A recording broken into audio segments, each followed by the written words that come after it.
YouTube? Nachi here to bring you updates on the new. Well, technically, yeah, no, once I keep on saying that, new. It's not even technically new because this is the second one.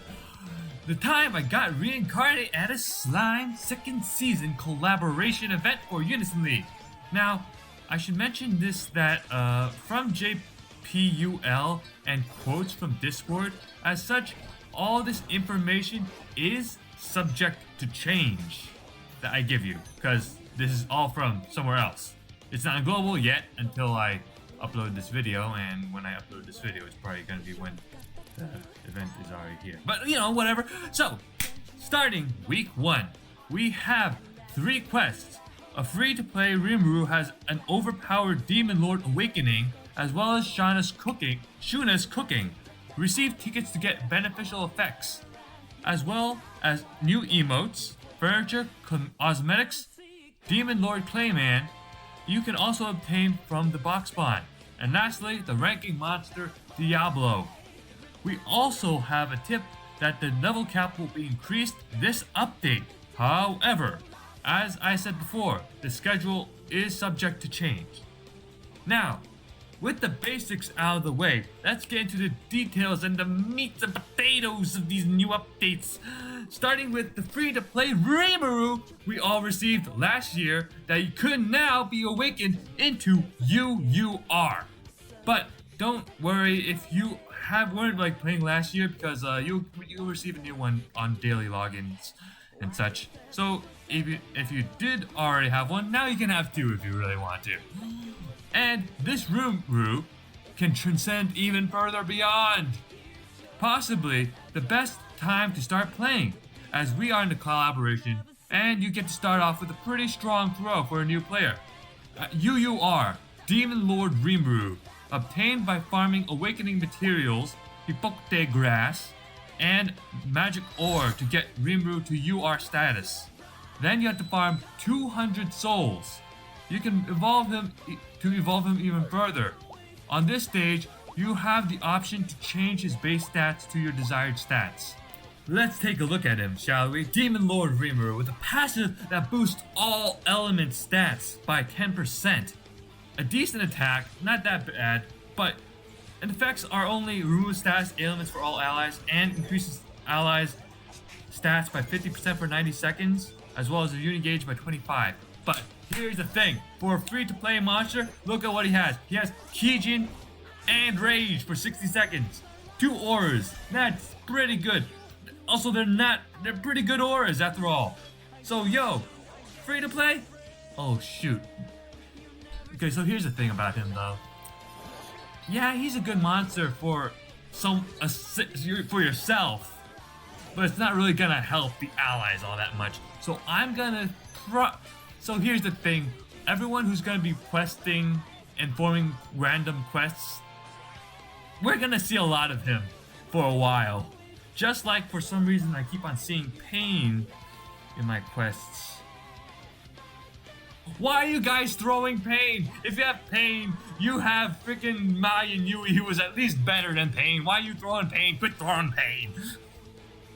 Okay, anyways, besides that, obtain the items to reawaken Demon Lord Rimuru. To get souls, you will have to quest Segris Defense Front. Segris Defense Front, and obtain them through time chests. The card flips will give you prestige or box tickets.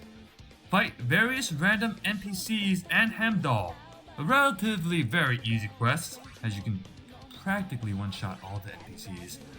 You'll mostly farm this if you want to rank, because at base it gives 300 prestige and has the option to give you more through card flips. To get Hipokte grass and magic ore, you'll have to farm the quest Orc Disaster Raid. Even though technically it's not a raid, so it's a normal quest, so, you know, yeah. And obtain them through time chests. The card flips will have augment mats and box tickets. The thing is though, the base prestige is only 30. So once you get Rimuru to UR, you're just gonna be farming Segris Defense Front because 30 prestige. Oh boy, that, like, or disaster raid. You don't want to you don't want to touch that after you have your Rimuru at UR. And lastly, the story quest to obtain your cosmetic medals. Now, for the ranking monster, let's get into this, shall we? Now, I don't know his actual title. This translation was kind of a bit off, so we're just gonna say Diablo. Ability power of 210, attacking 5 times. That's alright, it's a dark monster, so it's not gonna hit very hard. So, here's the thing. It is the first monster outside of Ordeal monsters that will apply insanity to all enemies for 40 seconds at a success rate of 80%. He also has Beguilement for 40 seconds at 80%, decrease the cost of all enemies by 30, and applies Frenzy to self. The first 2 stat pots are for stat 1 and stat 2, giving 11k pots each. Here's where things get good as usual. Ranking monsters usually have the good stuff past 3 pots. Though he will apply Twilight to himself for 90 seconds. Give 50 cost to all allies at pot 4, and at pot 5, Time Slice for 30 seconds to all enemies. The potential of this monster obviously can only be done with himself because you know it's a ranking monster after all. Now you can obtain him by 10 scroll pieces, and if you want, you can obtain Elizabeth Meline? The fire Meline that was like last collab. You can use 5 scroll pieces to get her. In the prestige ladder, you can obtain the new Rimuru emote, cosmetics, Playman scroll, gems, tickets, materials, and a C38 Ninoyu at 450k points. Now let's take a look into week 1 of spawnable monsters. Airi and Rimuru, water element. Let's go together. Okay, the damage is It removes buffs from all enemies, applies buff removal resistance, which is always nice, increases the maximum of HP of all allies by 100% for 120 seconds. Not bad. The new Vital Strike for all allies for 60 seconds, increases Unison gauge of all allies by 2 for 90 seconds, and Blessing to self for 90 seconds. But here's the thing, the really good thing about it is the potentials. Because look at this. Stat 1, 10k. Stat 2, Stat 1, 10k for first pot. For second pot, water element by 500, Unison defense. Pot 3, stat 2, 10k.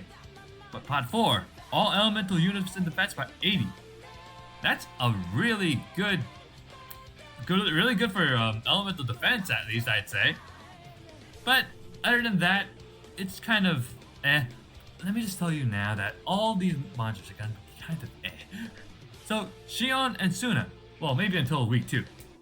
The star monster, cost 40. Now removes resurrection, wards, invincibility, damage reflection, continuous healing, and damage reduction effect from all enemies. 460 damage 2 times, and well, it'll get to 500 if you skill up the level. Now the demerit is a unique one because don't really see this often. Time extend to enemies for 10 seconds. That's the demerit. Never seen that before, but it's kind of interesting. Recovers 20% of all allies max HP for every 5 seconds for 90 seconds. Whoa, for 90 seconds, actually quite long. Increase Unison gauge by 3 by 90 seconds. Nullifies Unison gauge reduction on all allies for 60 seconds. Increase Unison gauge of all allies by 25. And applies Grace to self for 90 seconds. That's a lot of Unison effects. The stats pots are once again at 1 and 3, but at 2 you get Dark Elemental Defense by 400, and at 4 you get Light Elemental Unison Defense by 400. Now Benimaru and Souei, Element Dark. They will do 360 2 times for physical, and 360 2 times for magic damage. It'll increase stats of all allies, excluding yourself, by 80% for 90 seconds, and then reduce all stats of all enemies by 80% for 80 seconds. What? Wait a second. Decrease all stats of all enemies by 80% for 90 seconds. I say you freaking... Okay, so correction, reduces all stats of all enemies by 80% for 90 seconds. It's 90 seconds, okay? It's not 80 seconds. Darn it. Applies debuff removal resistance and serenity and rage for 90 seconds to yourself. And once again, stat pots are at first and third for 10k. At second pot, you get fire elemental defense, and at fourth pot, you get time elemental defense, each by 400.